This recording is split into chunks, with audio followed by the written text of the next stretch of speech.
ఇప్పుడన్నా జగన్మోహన్ రెడ్డి గారు వాస్తవాలు తెలుసుకుని ఎందుకు ఆయనకు 11 సీట్లు వచ్చినాయి, కార్యకర్తల దగ్గరికి వెళ్ళి గతంలో ఆయన చేసిన తప్పులు తెలుసుకుంటే బాగుంటుందని ఈ సభాముఖం ఆయన తెలుపుకుంటూ, దయచేసి గౌరవ ఉప ముఖ్యమంత్రి గారి గురించి కానివ్వండి, గౌరవ ముఖ్యమంత్రి గారి గురించి ఆలోచించి మాట్లాడమని నేను కోరుతున్నాను.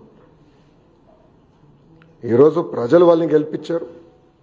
ఎవరికి రాని మెజారిటీలతో వాళ్ళు గెలిచి ఒక ముఖ్యమంత్రిగా ఉప ముఖ్యమంత్రిగా ఉన్నారు.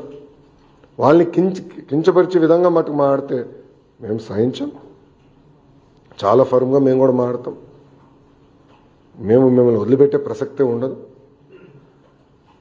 గౌరవం అనేది ఇచ్చిపుచ్చుకోవాలి తప్ప ఏదంటే అది వాగితే మటుకు ప్రభుత్వం ఇక్కడ ఏదో కూర్చుని మేము వింటామనుకుంటే చాలా పొరపాటు పడతారని ఆయన కూడా తెలియజేస్తూ, ఇప్పుడు మీడియా మిత్రులకి అయిన ప్రశ్నలు ఉంటే దానికి సమాధానం చెప్పే విధంగా నేను సిద్ధంగా ఉన్నాను. నారా లోకేష్ విద్యాశాఖ మంత్రి అయిన తర్వాతే విద్యా వ్యవస్థ నాశనం అయింది అనేది జగన్మోహన్ రెడ్డి గారు హెలికాప్టర్లో తిరిగేవారండి. ఆయన పైన హెలికాప్టర్లో తిరుగుతుంటే కింద చెట్లు నరికిన రోజులున్నాయి. ఆయన హెలికాప్టర్లో తిరుగుతుంటే కింద ట్రాఫిక్ ఆపేసిన రోజులు కూడా ప్రజలు చూశారు. అందుకే వాస్తవాలు ఏం తెలీదు. గత ప్రభుత్వం 5 సంవత్సరాలు 12 లక్షల మంది పిల్లలు ప్రభుత్వ పాఠశాలకు దూరం అయ్యారు. ఎందుకు అయ్యారో ఆయన సమాధానం చెప్పమనండి. ఐబీ స్కూల్ ఆయన పెట్టలేదు. ఐబీ వాళ్ళ దగ్గర ఒక రిపోర్ట్ తీసుకునేదానికి 5 కోట్ల రూపాయలు ప్రభుత్వం వృధా చేసింది. టోఫెల్ ఎక్కడ సక్రమంగా అమలు చేయలేదు. సిబిఎస్ఈ స్కూల్స్ తీసుకురాలేదు. సిబిఎస్ఈ ఎగ్జామ్కి మన పిల్లలు పంపిద్దామన్నారు. నేను మాక్ టెస్ట్ పెట్టా. నేను కూడా సిబిఎస్ఈ స్టూడెంట్. మాక్ టెస్ట్ పెట్టా. అది నేను చూసిన మాక్ టెస్ట్ నిర్వహించిన తర్వాత 90% మంది పిల్లలు ఫెయిల్ అయ్యారు.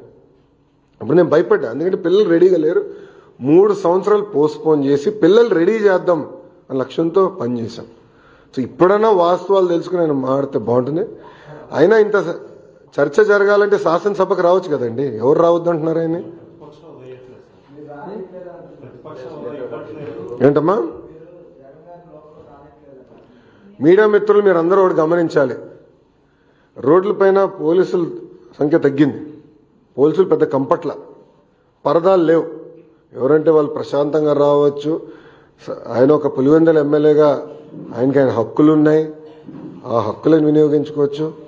హౌస్కి రావచ్చు. ప్రజల సమస్యల గురించి అక్కడ ప్రస్తావించవచ్చు. కానీ నిన్న ఎప్పుడైతే భారీ మెజార్టీతో కూటమి గ్రాడ్యుయేట్ ఎమ్మెల్సీలు గెలిచారో ఆయన భయం పట్టుకుని బెంగళూరు నుంచి ప్రత్యేక విమానం వేసుకుని పరిగెత్తుకుంటూ వచ్చి ఈరోజు ప్రెస్ మీట్ పెట్టారు. 2 రోజులు మళ్ళీ బెంగళూరుకి వెళ్ళిపోతాడు. నాకు ఎలాంటి డౌట్ వద్దు మీకు. కరెక్ట్గా 2 రోజులు ఉంటే 2 రోజుల తర్వాత బెంగళూరుకి వెళ్ళిపోతాడు. సో రమ్మని చెప్పండి. ఆయన్ని రమ్మని చెప్పండి. చట్టాన్ని ఉల్లంఘించి ప్రతిపక్ష హోదా ఇమ్మంటారు ఆయనకి? ఇప్పుడు జగన్మోహన్ రెడ్డి గారికి చట్టాన్ని ఉల్లంఘిస్తాం బాగా అలవాటు స్వామి. అందుకే అన్ని కేసులున్నాయి ఆయన పైన. ఇప్పుడు రూల్స్ ఏం చెప్తుంది? పార్లమెంట్ కానివ్వండి, అసెంబ్లీ రూల్ బుక్ చాలా స్పష్టంగా 10% ఉండాలి అని చెప్తుంది. మళ్ళీ ఆయనే గతంలో చెప్పాడు కదా. గౌరవ ముఖ్యమంత్రి గారిని చూస్తూ ఆ గతంలో ఆయనే చెప్పాడు కదా, ఒక 4-5 ఎమ్మెల్యేలు లాగేస్తే ప్రతిపక్ష హోదా కూడా మీకు ఉండదు అని చెప్పాడు కదా.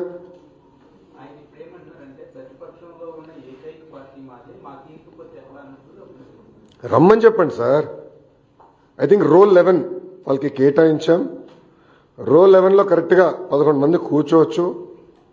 రమ్మని చెప్పండి, చర్చిద్దాం. వాళ్ళకున్న సంఖ్య ప్రకారం, అంటే ప్రజలు నిర్ణయించిన సంఖ్య ప్రకారం టైం వస్తుంది అని మాట్లాడచ్చు. ఎవరు మాట్లాడొద్దన్నారు? ఈరోజు ప్రతి సభ్యుడికి స్పీకర్ గారు మైక్ ఇస్తున్నారు, డిప్యూటీ స్పీకర్ గారు మైక్ ఇస్తున్నారు.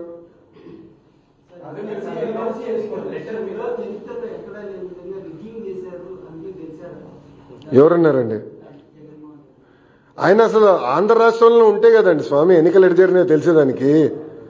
ఆయన వెళ్ళి బెంగళూరులో పడుకుని ఇక్కడ ఎన్నికల గురించి మాడితే ఆశ్చర్యంగా లేదా అన్న? ఆయన పొలిటీషియనా? నేను అడుగుతున్నా. ఇప్పుడు నేను కూడా పాదయాత్ర చేశాను సార్. పాదయాత్ర చేసిన తర్వాత నిరంతరం ప్రజల్లో ఉండాలని కోరుకుంటా, ఆర్నిసలు కలుస్తా. ఆయన్ని కలవకుండా అంటే 5 సంవత్సరాల్లో దాదాపు 20 మంది శాసనసభ్యులు ఆయన కలవలేకపోయారు. గుర్తుపెట్టుకోండి. ప్రతిపక్షానికి వచ్చిన తర్వాత కూడా ఇప్పటికీ 8-9 నెలలు అయింది. ఆయన సొంత కార్యకర్తలు కలవట్లేదండి. మళ్ళీ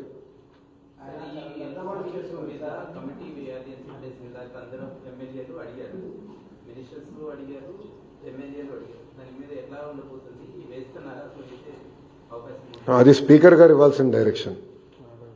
స్పీకర్ గారు ఇవ్వాల్సిన డైరెక్షన్ గురించి నేను మాట్లాడకూడదు. స్పీకర్ గారు ఏ నిర్ణయం తీసుకున్నా ప్రభుత్వం దానికి కట్టుబడి ఉంది. నిరుద్యోగ భృతి ఇస్తామని చెప్పారు. 2 సార్లు బడ్జెట్ చేయడానికి వల్ల నిరుద్యోగ భృతి చెప్పలేదు. అలానే బడ్జెట్ ప్రసంగంలో 4 లక్షల ఉద్యోగాలు ఇచ్చామని చెప్పి గవర్నర్ గారి టీచర్లు చెప్పారు. ఎక్కడ ఇచ్చారు? సోషల్ కమిషన్ సర్వేలో 20 లక్షల ఉద్యోగాలు MSME సెక్టర్లో ఇచ్చామని చెప్పారు. అది ఎక్కడ ఇచ్చారని చెప్పి ప్రశ్నించారు. చాలా స్పష్టంగా మేము చెప్పింది మొదటి హామీ 20 లక్షల ఉద్యోగాలు కల్పిస్తాం అనేది మన ప్రభుత్వం అధికారంలో రాకుండా ముందు ఇచ్చిన హామీ.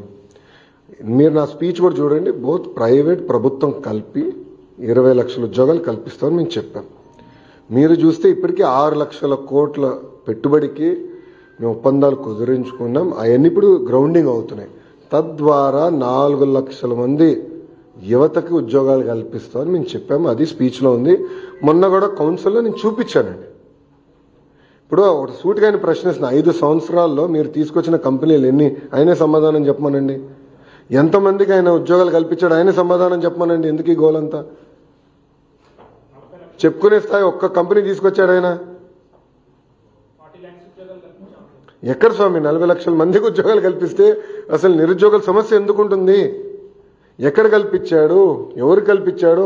ఆయన బ్రేక్ డౌన్ ఇమ్మని చెప్పండి. అది చెప్పకుండా గాలికి వచ్చే లెక్కలు చెప్తే ఎట్లండి?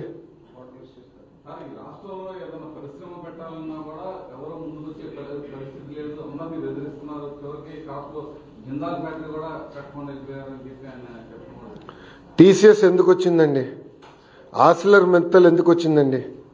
ఎన్టీపీసీ గ్రీన్ ఎందుకు వచ్చింది? ఎల్జీ ఎలక్ట్రానిక్స్ ఎందుకు వచ్చింది? అని ఆయన కంపట్లేదా? ఆయన కంపట్లేదా?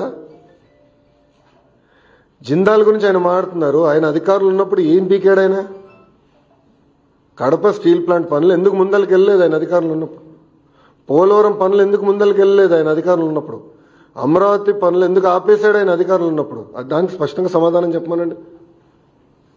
అది చెప్పకుండా ఏదంటే అది వాగితే ఎట్లా ఒప్పుకుంటాం? వాస్తవాలు దగ్గర ఉండాలి కదా ఆయన. ఎప్పుడు లేని విధంగా పెట్టుబడులు ఆంధ్ర రాష్ట్రానికి వస్తున్నాయి. మళ్ళీ ఇన్వెస్ట్మెంట్ మ్యాప్ పైన ఆంధ్ర రాష్ట్రం వచ్చింది. ఇప్పుడు ఒక్కొక్క కంపెనీ గ్రౌండ్ చేసుకుంటూ మేము వెళ్తున్నాం. అది మా పైన ఉన్న బాధ్యత కదా. ఏదండి?